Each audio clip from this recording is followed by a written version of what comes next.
Huli ang isang street-level drug suspect sa ikinasang search warrant operation ng mga pulis sa bayan ng Sipocot, Camarines Sur, kung saan nasamsam mula sa kanya ang hinihinalang shabu at baril. Patrolwoman Carmela Bianca Panganiban sa report.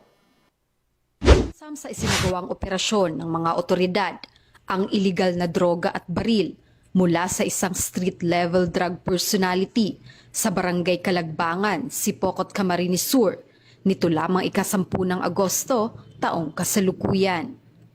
Pinangunahan ng Sipocot MPS ang operasyon, katuwang ang Provincial Intelligence Unit, 1st Provincial Mobile Force Company ng Camarines Sur Police Provincial Office, at ang ODRDO RPDEU 5. Kinilala ang suspect sa alias na Ben, 45 taong gulang at residente ng nasabing barangay.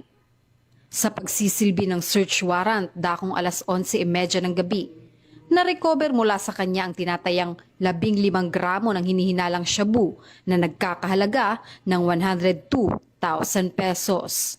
Bukod dito, nakumpiska rin ng isang .38 caliber revolver na kargado ng 6 na bala, kasama ang iba pang non-drug items.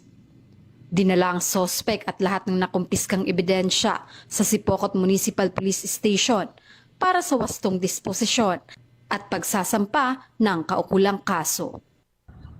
Mula dito sa Legazpi City, Albay, ako ang inyong PNN correspondent, Patrolwoman Carmela Bianca Panganiban, alagad ng batas, tagataguyod ng Balitang Pulis.